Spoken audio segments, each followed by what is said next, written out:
Are time-limited events bad for Dokkan? Let's hear what the community has to say.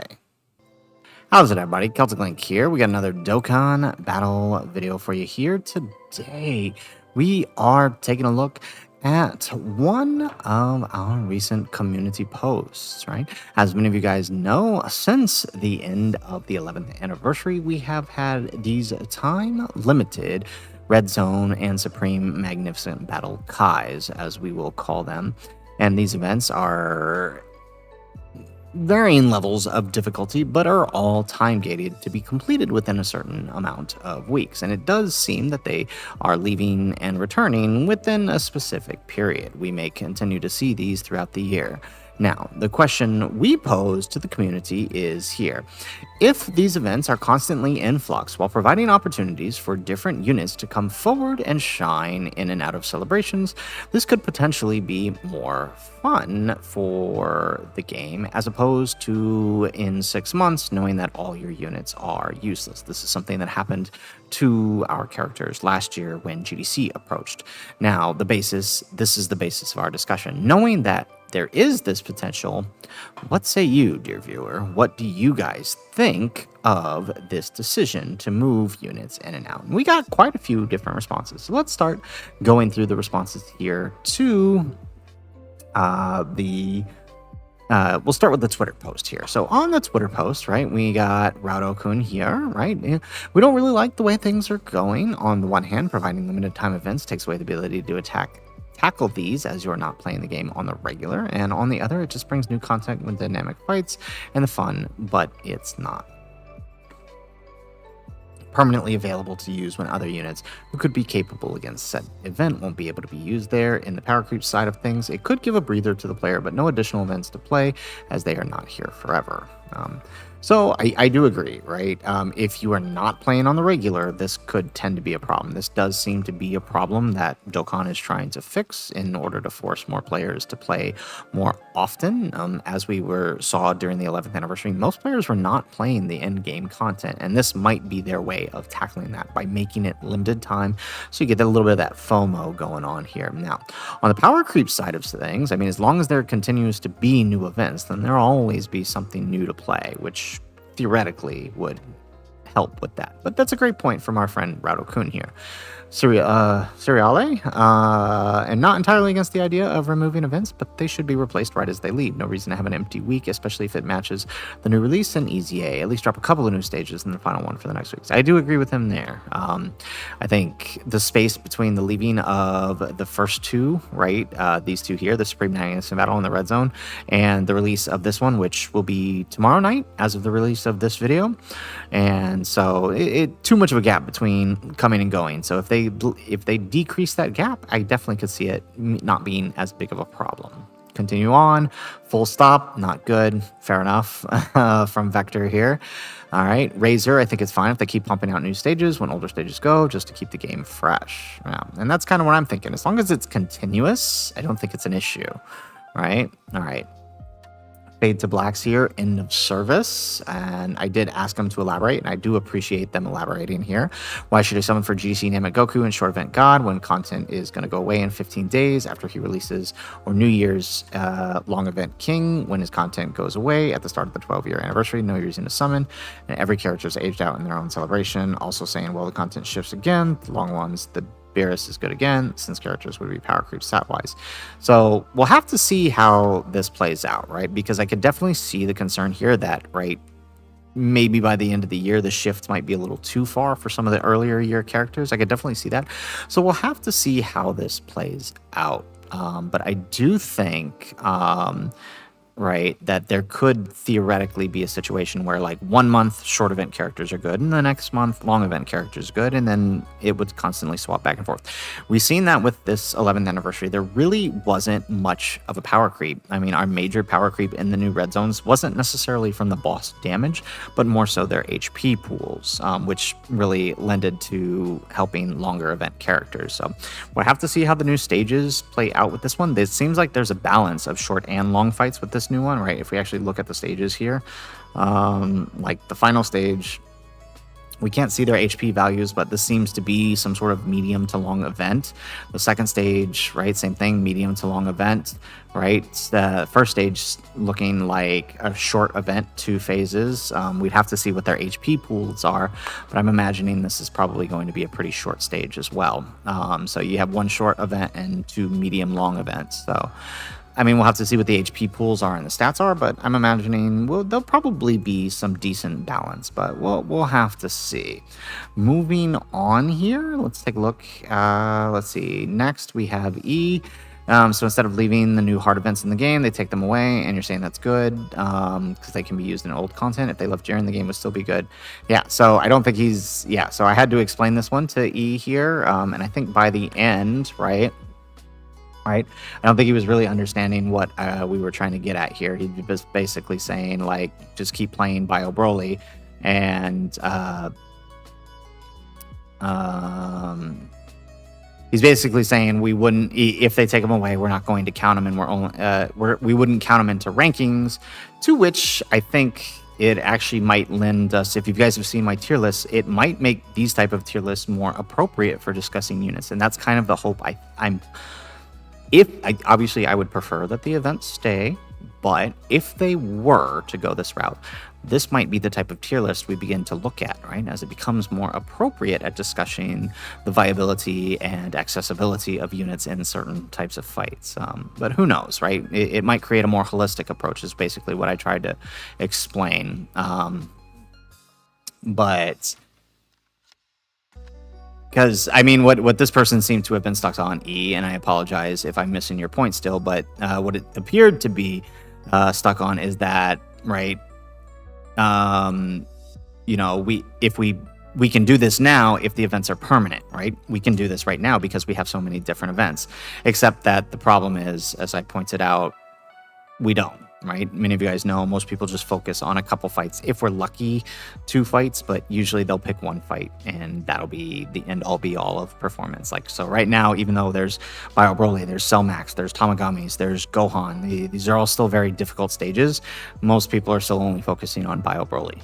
And that's pretty much where we're at right now. And so this potentially, depending on how they handle it, could cause us to kind of reevaluate how we look at this, at least in my theory, as long as when 1 event leaves, and we finally come to an agreement here. When 1 event leaves, we get another one, then it shouldn't be an issue, right? And so I think it finally come around to seeing what I was trying to say here, okay? So next person, I can't read that. Herschel, I'm looking at the screen tag there. All right, if the cycle of them every 17 days equals good, prefer weekly, but that should be only for the RE stuff, though, the Kai's red zones. Having the same hard fight be the stage per month is boring. See, and this is what I've been saying, right? Focusing on Goku and Jiren for 6 months was boring as all heck.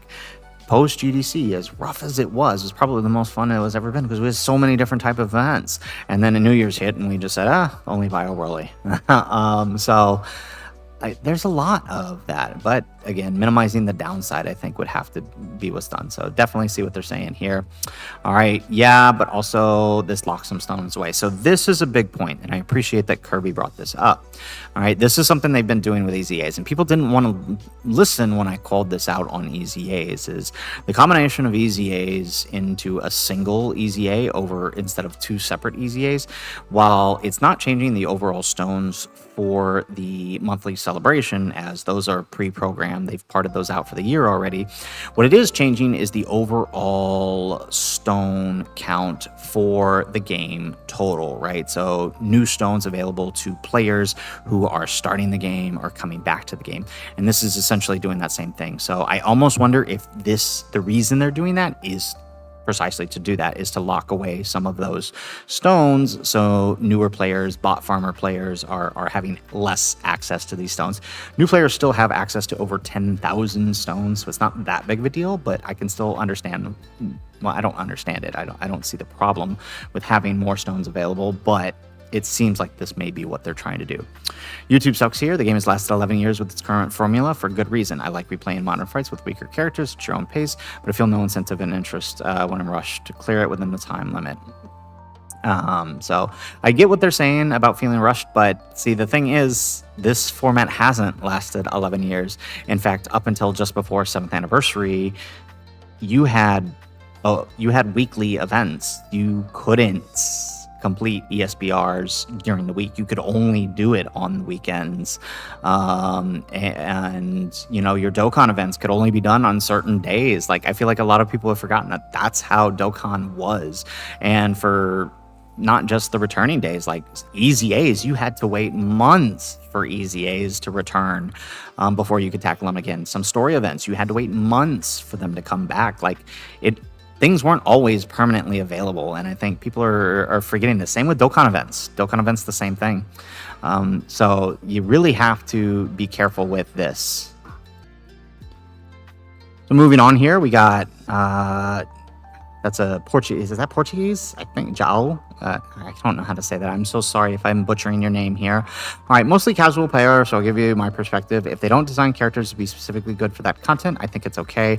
Maybe GDC anniversary, they can make them permanently available. OG Red Zone. However, if characters are designed by plus limited to these events, it's a disaster for the game. So yeah, I can definitely see that. So it really does depend on how they're going to handle it. Again, obviously staying is ideal, but if this is the route that they choose to go, it really depends on whether or not they make units only good for those set of stages while they're there. And that would be a problem. So as long as there's a cycle, right, where the units can fall in and out of relevancy, like let's say the next unit, like I said, the example I gave earlier, the next group comes and it's for longer event characters. Your stacking event characters are going to do really good. Your short events characters are probably going to struggle. But then the next month after that, right, more immediate short fights, one phase fights, right? Stacking event characters is going to fall out of relevance for about a month. Some might still have viability, and that's where we can talk about those higher tiers for those types of units. But those characters might not be as useful. But then the next month comes, we hit GDC and we get a really good long fight in the new red zone. Now all of a sudden Tech Vegito is running rampant again because it caters to him. That's the kind of possibilities we could have as long as they handle it well. And then again, right, who's to say that in due time they might not return these and make them permanent, right? This could be a thing. We have tons of challenge keys that are completely useless. They could add them to, right, once they make a return, they can start being in Portal Room memories when they leave. And you can tackle them at any time as long as you have challenge keys. And then they just have to make challenge keys permanently available somehow. It's a long way to get where you want to go, but who knows, right? We have to see how they're going to handle these return events. I don't believe for a second that they're not going to come back in some way. We might see them come back in another celebration. Who knows? With more missions, right? Who knows? So I think that's it for the Twitter. So let's go ahead. Let's hop over to our community post here on YouTube. So we got a little bit here, a little bit there.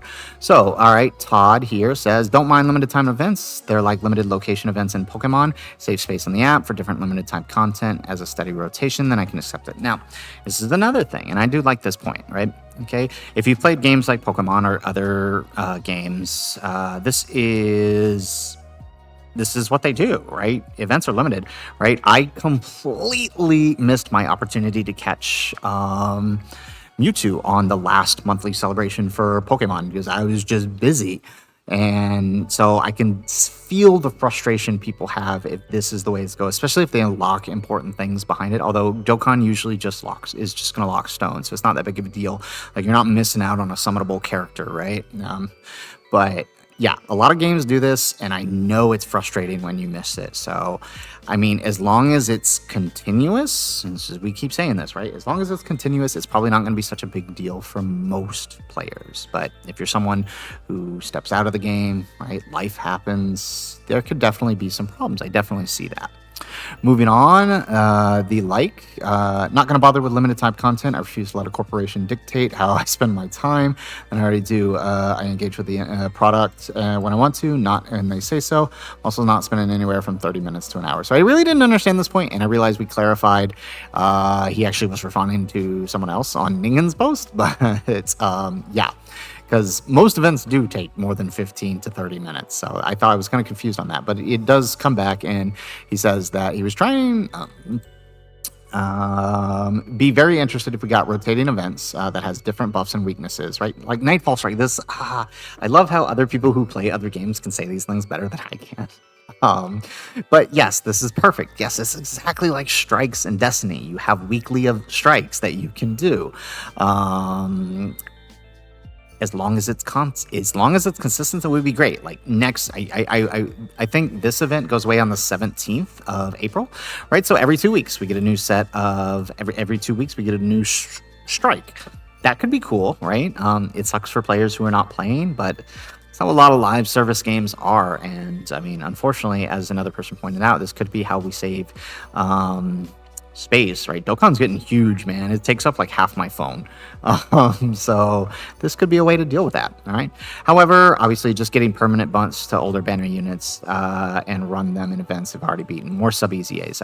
This was another point I had made on my survey, right? Is like, hey, just spend this celebration and buff up these characters for a month. That could be fun. Okay, so, all right, there's Elite. Nikolai, I've read really good. Oh, he didn't understand what I was trying to say. Okay, got it. All right. So let's see. I don't think he ever responded back to what I was saying. Somebody else jumped in and we had a whole go-to at it. And I don't think he basically started attacking me for saying people pushing no items and stuff over the Jiren event. Yeah. So, but basically to his point,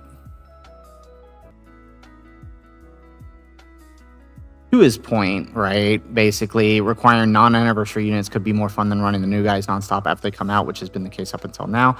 If so, very true, right? So he did. I guess he had trouble understanding what I was trying to say, but yes, that's essentially what I'm saying. It's like if this is done right, it won't always be the anniversary units on top, right? It might be the new monthly unit, right? Ideally, but you might also find other units falling into relevancy throughout this, right? Like, this next month is a short event that can be, it's really difficult, but the boss can be stunned and has Kamehameha category. Now all of a sudden Tao is back on top, right? Because he gets an insane buff with that kind of enemy. That's the kind of thing where we could possibly be dealing with, which could make the game way more fun. And right, like for example, if you didn't have Tao right now, that would incentivize you to summon on a banner, right? If Tao is on the next banner, right? All of a sudden now you've got an incentive to summon for him because he's going to be really fun to run in that fight, or spend your coins on him, right? It just an example. Okay, moving on. Yeah, I don't even want to address this one. We had a long back and forth over the items versus no items things, and apparently this person doesn't think I can beat events with items. I don't know. It was a really strange interaction. Anyways, all right, lastly here we have Kuro, right? Worried about this for a few reasons. There are limited time stones with how many they can make. We can easily end up in situations where players didn't pull the brand shiny unit units can't get the stones, but Dokkan always makes it so older units, right? That was old management. Omatsu is no longer head producer on that note. If you ever worked in a corporation, this is common practice. Let the newbie that is going to replace spearhead some stuff before it's officially introduced, the new person changes. In other words, Tani most likely was the person behind 11th anniversary and behind the decision to make the new Saiyan Day LR. Don't need to remind anybody 11th anniversary, so let's talk about making the Saiyan Day LR. You know what this run is out? Legends double ultra banner. Legends players all went downhill from here. I can't speak to that. I didn't play Legends, right? So too long, don't read. If there is a survey about Saiyan Day, we say complacent, limited time remakes of events. We are really lending them a few inches, hoping they didn't take a mile. So I am not saying revolt against it, but there's sorry, let them know as long as these remakes of stages are beatable without the new unit, but made easier than with them, we're cool. Also, if this means they will put effort that was spared releasing the same stages with tweaked numbers and stats and other stuff, that is like the new Dokkan Frontier. So, all right. So there's a couple things to address in this one. Number one, right? Yes, this is standard practice to let the new person kind of head up a few things before officially taking over. But the new Saiyan Day LR, I'm going to go and tell you that was very likely planned well into advance, at least a year to 2 years, knowing how far they were planned in advance up to and past 10th anniversary. And simply being because their ID is 3A 18. These, and looking at their level of animations compared to animations from last year and the 11th anniversary, I'm going to go ahead and tell you that while their animations aren't bad, these guys were very likely planned well in advance because of their LR ID number, right? They were always going to be the Saiyan Day LR. I think that, yeah, this has been for a while. So I don't think Tani specifically had anything to do with this. And I also don't think he was fully behind the 11th anniversary. In fact, I'm pretty sure that's a team decision, right? You had the whole group working on that on the 11th anniversary. And again, we've been over this time and time again about the 11th anniversary. Yes, the pacing was awful, but you know what the pacing was? It's exactly what JP players have been dealing with for years. If you look at the pacing of the 11th anniversary compared to other anniversaries, it's exactly the same. It's just what we didn't get was a red zone at the start, which was built throughout each part of the anniversary. Instead, we just got it all thrown at the end, which if they had just done it piece by piece, it probably would have felt a lot better. But again, that's just one of the many problems of 11th anniversary. Now, but he is right. If this is something you do not like, if this is something that bothers you, all right, if you don't think that they can handle releasing new content at a fair pace that is not completable without new LRs, then you need to make it known the next time there is a survey, and you need to do it politely. And I showed you guys how to type that up in the last survey video. So, I mean, if you want some ideas, you can go check that out. I'll link it in the description down below. But this is what you got to do, right? You got to be polite. They do read they clearly read our feedback. And I guarantee you, with the amount of people who wrote about this in the 11th anniversary survey, by GDC, it's probably all going to be taken care of. Let's be completely honest. They have shown us that they listen. They literally changed the entire schedule of this year because they listened to player feedback about TDC. So, I mean, they do listen. With that said,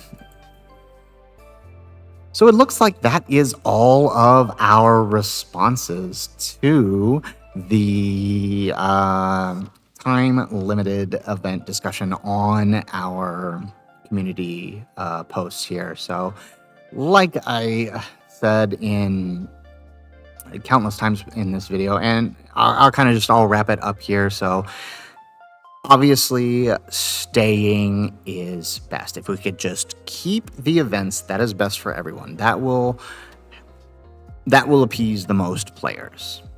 If that is not a possibility, if that is not something that they are willing to do, then I think there is a silver lining here. The silver lining is that it does seem they are going to continue to add more stages in 2 to 3 week intervals, which could keep the game fresh over time. It could lead to situations where we have things more like our tier list here. Where did it go? Right? Like our tier list here that we did on the recent video, right? Where we start having bigger discussions about unit usability and accessibility throughout the year in this manner, instead of just saying, here's a top 10 list, don't use anybody else. It could be. There's a silver lining here that could be applicable, but this does assume, I say all that to say there's a silver lining here, and hopefully it works out in the end. There's no way to know, but as Kuro said in our YouTube post, the best thing you can do is make your voice known if this is something that you don't agree with. So, guys, that is it for the video. If you liked the video, make sure you hit that like button and subscribe to the channel if you have not already. And in the comments down below, if we did not get to your post, or you were one that posted in Discord, I'm sorry I couldn't get to Discord this time around. Video's already over 25 minutes long, so we'll hit you next time. But if you didn't get it and you want to make your voices known here on the channel, go ahead and hit us up in the comments down below and let us know your thoughts on time-limited events in Dokkan before we get the next set here in about 24 hours. So guys, that's it for the video. If nothing else, thanks for watching, and aloha.